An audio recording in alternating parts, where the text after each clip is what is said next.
I'm driving an Italian sports car. We don't drive a whole lot of Italian cars on this channel. And this is not a Ferrari, it's not a Lamborghini, and it's not a Pagani. It's every bit as rare though. This is a two-seater with unique styling. You may have never even seen one. You may never see one. It's this. No, wait, sorry, not that. It's this, the Maserati MC20 Cielo, which means sky. Great cars, great roads, and all the reasons we love to drive. Road trips, comparisons, test drives, and podcasts. This is Everyday Driver.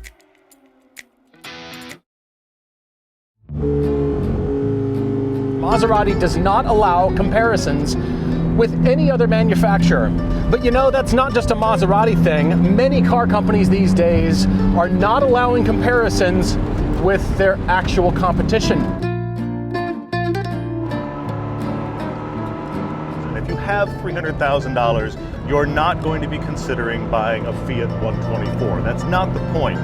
But if you're looking for an Italian convertible for some cruising down the coast, well, this, I guess, will enter the discussion because it has that Fiat badge on it, even though it's not overly Italian. Nobody believes it's Italian. This was not built in Italy. You'll even find Mopar badges on this. So we've got built by Mazda, Italian badge. You can buy about 12 of these for the price of that MC20 Cielo. You're not buying this instead of that. Who are we kidding? Maserati and I actually go way back. I grew up in a neighborhood that was fairly eclectic when it came to cars. And one day, this Maserati showed up. It was a bi-turbo, a Spider, and 12-year-old me could not believe it. I had just found out at the time what turbocharging was. And this car had two of them. It was special enough that it said bi-turbo. And I thought I was pronouncing Maserati correctly, but what is this thing? I was rooted to the ground. I was transfixed by that. And now later in life, I've had a Maserati. And Maserati has a history that does make it stand out and make it very unique. They have their own flavor. That's why they need to be compared to other things. But here is that flavor. It is the Nettuno engine. That means Neptune, by the way. 621 horsepower, 3-liter V6, twin turbo. This Fiat 124 doesn't have nearly that much power, but it does have more power than the actual Indy Miata, and that's because it has a turbo engine, 1.4-liter turbo. Hey, hey, hey, turbocharged engine, turbo engine, 164 horsepower, 184 pound-feet of torque. The power output does not compare. There's no contest. The turbo engine is interesting only for about a couple thousand RPM right in the middle of the rev band. Otherwise, it feels like a downgrade. So they both have turbo engines that you can find in other cars. It's just the one in the MC20 was made for that car and is a much better engine than this. This engine has twin spark plugs and twin injectors and a Formula One derived pre-combustion chamber that makes it pretty much have instant power. Holy crap. That's just quick. And this thing makes power so I don't care about V8 engines anymore. 621 horsepower, 538 pound-feet of torque. Sounds like pretty big numbers, but in the time when we're debating 1,000 horsepower cars, shouldn't that be more? The reality is, no, that is plenty. That is actually more than the numbers suggested when I read it, because this is not a light car. Maserati's been claiming 3,400 pounds for the coupe, and most people have been going with that number, but it has to be the dry number, because Car and Driver weighed it. It weighed nearly 3,800 pounds in coupe form, which means this convertible has to be close to 4,000 pounds. I love that Maserati has designed and built their own engine just for them. They did not go to Ferrari and say, hey, could we please have an engine to put in all our cars, because a version of this has gone in the Gran Turismo, it's gone in the Grecale, you know it's going to show up in the Levante. Once you get above about 3,500 RPM and this engine really wakes up, the surge I can only compare to an electric car because they have such a constant push of acceleration. This feels like an electric powertrain. It has more personality and you get to shift it, which is nice. That's 40.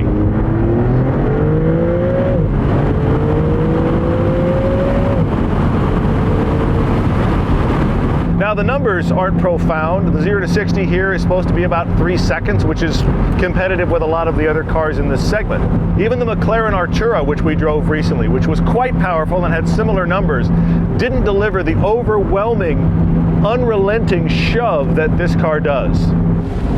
I really like this engine. I really like that Maserati designed and built their own Nettuno engine just for their use. Before this, the Quattroporte, the Gran Turismo, these cars kind of sounded like a Ferrari.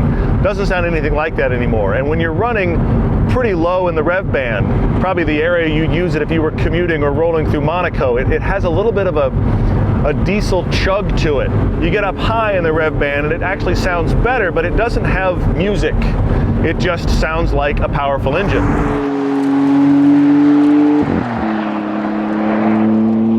You know, it's not the most lovely sound ever, but V6s, just by their architecture, aren't necessarily amazing to listen to. I do love the turbo whistle, though.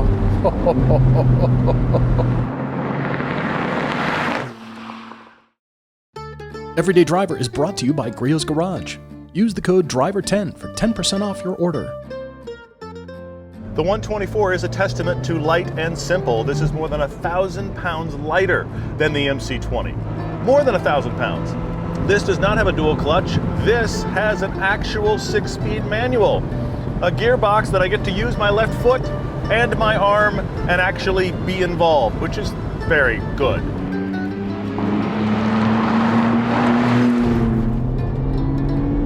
Speaking of which, this is a Tremec transmission.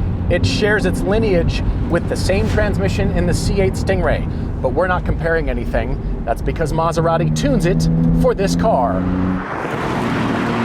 We need to talk about the brakes. They are disappointing. They are frustrating. They are brake-by-wire, which means initially there's nothing, then they wake up, then they're carbon ceramics, which don't really feel good in most road conditions, and so you end up with a brake pedal that's just unsatisfying. There's a spongy pedal, and then all of the brakes. And the brakes will hurt you. You'll probably barf on the dash. They're that good. The brakes on the 124 are, well, they're just that. They're just brakes. You just hit the pedal. There's plenty of room for your feet. They just work to slow the car down. It's kind of nice, yeah. It's not the brakes themselves, it's the pedal. And I'm going to first say the pedal feel on this is terrible. It's not the power of the brakes, it's the modulation. It's those partial application things you might do, like brushing the brakes for a corner, and you find that what you needed out of the brakes, it wasn't really there. And so now you end up hitting the pedal more than you normally would in a situation like that, and now you get too much. It completely upsets your cadence of driving. It would keep me from buying the car. So I'm going to give this car a mulligan and say, if this could be changed easily, Italian quirks, right? Italian fussiness. Now the fear with this car would be that Maserati has rebadged someone else's product. I mean, that would be the history of what they would do to get a car like this out. But that's not the case here. This is a bespoke, unique carbon tub made by the carbon fiber masters at Dallara. You've heard of Dallara. If you know IndyCar, they build all the race cars for IndyCar. The suspension and the engine are supported by aluminum components, but it's that race car thinking in the tub that is all the difference and gives this Maserati a slightly raw, not unrefined, but definitely unfiltered and sharp, precise driving experience. I'm very impressed with the feel in the handling and the sense that it's like right on the edge of the grip, that you can just play with it right at the edge of traction, which makes it engaging and playful, which is a term I did not expect for this car. What's surprising though is how this drives, how it feels so light and nimble. How did Maserati do that? There's a large center dial down here on the center console, and that is to put it in sport or Corsa mode, but you can also swipe left or right to individually choose the suspension setting. You could turn this into a GT car and just cruise, but that's not where it shines. The harder and faster you drive it, the more lively it gets. That's a very Maserati feeling too, a very raw kind of feel. Compared to that Maserati, the handling here has everything that doesn't. It's got roll and dive and madness. The ride quality. That's something that this car is not similar in to the Maserati. The suspension is terrible on this car. It's fine. This is a cruiser car and it does a decent job of it. With the way this chassis dances, with the amount of vibration and road information coming through the chassis, that also translates into the steering. I like how this turns in. It's very precise. There's a lot of information going on here. Absolutely. And the steering ratio is very quick. The steering on the MC20 was tuned by the same man that did the Alfa Giulia, which is one of my very favorite modern electronic steering racks. The steering feel on that car is great, and this car is excellent as well. This isn't a car overwhelmed by its own grip, where it just got numb because it's so stuck to the pavement there's no information. This car is so nice in corners, I'm almost willing to forgive the brakes because I know the brakes could be recalibrated. For all I know, between this car and the one you might buy, they may have been recalibrated.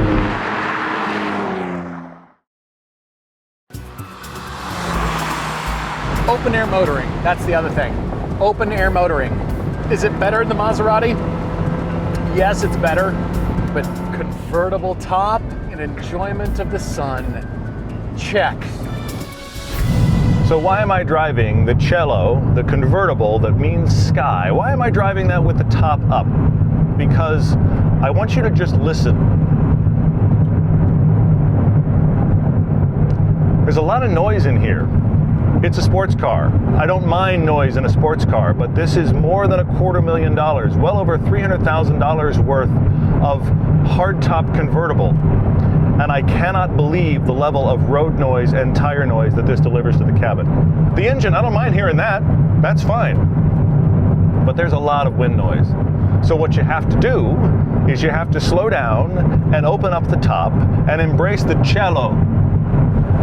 Yes, you leave your home screen, you go to vehicle, you go to the spider button, and then you touch the touch screen and it does it. But you have to hold the touch screen, and sometimes it doesn't sense your finger the first time. But it is pretty fast. But here it is, this Cielo. It's got the folding glass roof with electrochromic glass. The most unfortunate part about it, though, is the top. It's not that it doesn't work well, it works brilliantly. It's engineered beautifully. Look at this, single glass panel. If you continue to hold the button, the windows will actually still go back up. Keep going, keep holding, come on, there it is. And it will seal you in, which is great. And then this electrochromic glass that is also available here in the touchscreen menu. Tough to see, but instant. The convertible top on the Fiat is not a touchscreen. It actually involves like latches and stuff you can actually touch and realize what's going on. It's of course every bit as simple as it is in the Miata. I don't know how many seconds that is, but how fast do you want to move? I'm not much of a convertible guy, and I'm not sure this is the one that I would buy. Of all the MC20 flavors, especially with the Folgore that's coming out, you know it is, I would buy the hardtop. That seems like the one for me. Maserati's done a great job of taking what is a known form factor, a mid-engine supercar, has certain realities about how it's going to look. And yet, in that idea, Maserati has made a completely unique looking car that looks wonderful from pretty much any angle, in pretty much any color. There isn't a surface on here or an angle that I don't really like. It looks exotic, it looks expensive. It's now a supercar that I think Maserati wants you to buy and own for a long time. This is the car that celebrates the sunshine. I mean, what better place to do that than California, right? It's even painted a color that is so sophisticated and classy. This is a unique color to the Cielo. I wouldn't get this color. I would get it in yellow or red, or they've got a gorgeous other blue. This is a nice color and it has a very interesting flake in the paint. It's just not the color I would choose, but it is very unique. This is built for getting attention. Maserati has never been about that though. The rest of the car really stands tall in terms of the driver qualities. This car is almost $340,000 and I'm gonna save you $40,000 right now. There is a $39,000 carbon package on this car and you don't need it. It's only $300,000 now, so, you know, shuffle off and go get one. Aluminum panels for your feet, aluminum pedals, honesty of materials, the Alcantara, the carbon, everything you touch and feel is simple but elegant. It's not flashy, it's not trendy, the shapes aren't too wild, but it works. I even like the size of the screen.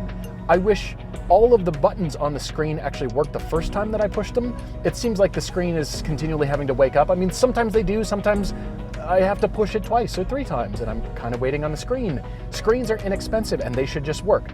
An actual steering wheel with actual steering wheel buttons, normal turn signals. This is an easy car to interact with. It's so straightforward. It makes sense the minute you sit down in it. Carbon on the steering wheel and the start-stop button. Even though you could claim it's a little bit gimmicky, I do like that it makes it a sense of occasion for every time you start this car. The seats, supportive, comfortable, beautiful to look at. Also, I know white is a thing and it looks good in photos, but I would never order white Alcantara. This white cream-colored Alcantara is a terrible choice. It will never be clean. It's already quite dirty, and this car only has about 5,000 miles on it. There's not much storage in this car. There's a tiny trunk. The trunk is smaller than a suitcase you'd put in an overhead compartment. You can't even get one of those back there. It's gonna have to be like soft-sided duffel or nothing. Do you care? You'll just buy clothes when you get there.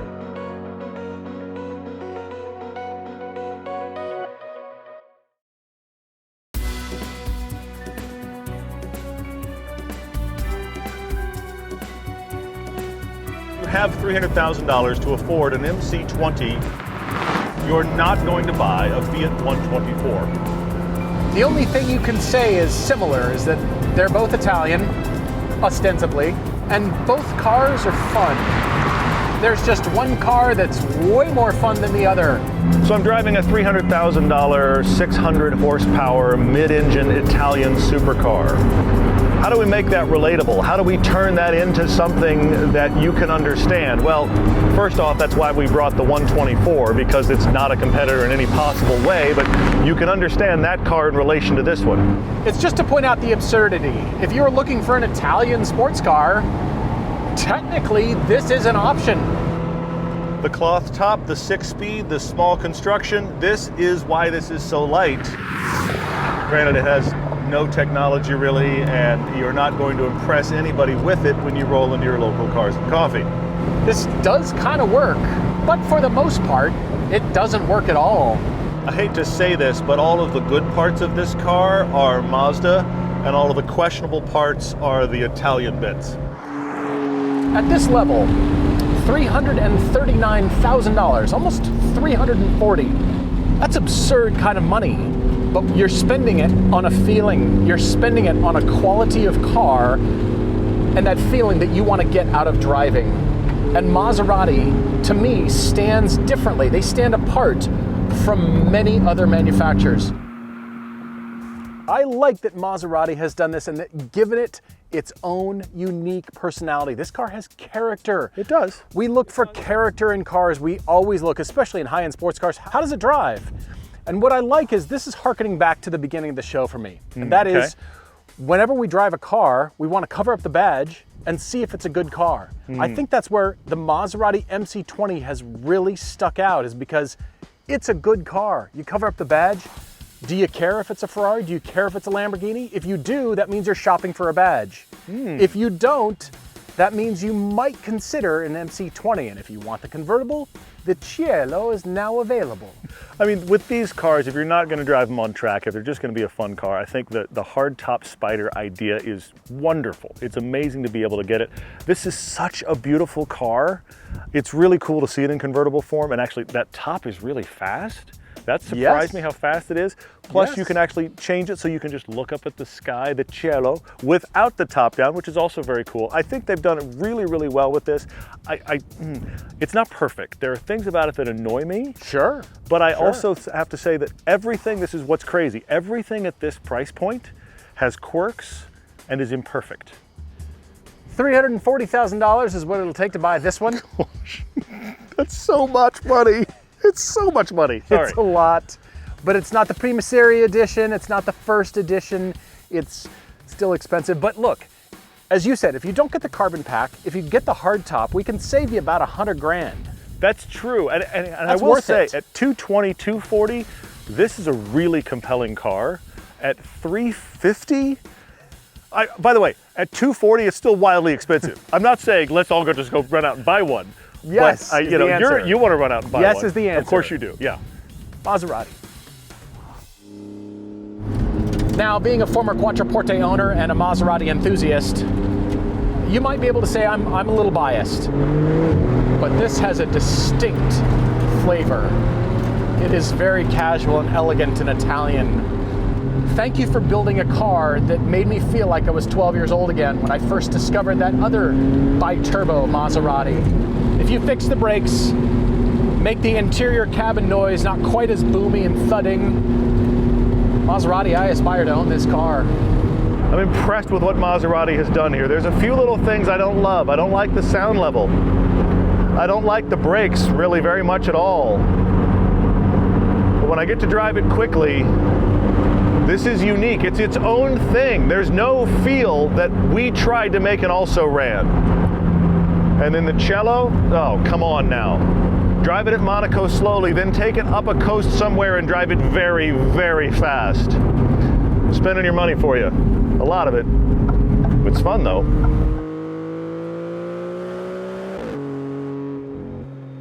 So, mission accomplished. Job done in our non-comparison. It's not a comparison. It's not.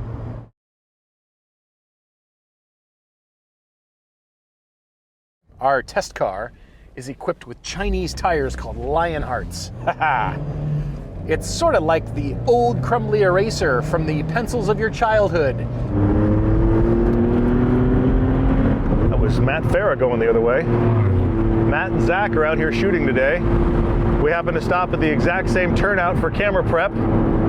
It's a small world. Chinese Lionheart tires. So the first time you turn in, all I can hear in my head is Lionheart, Lionheart, Lionheart, Lionheart, Lionheart.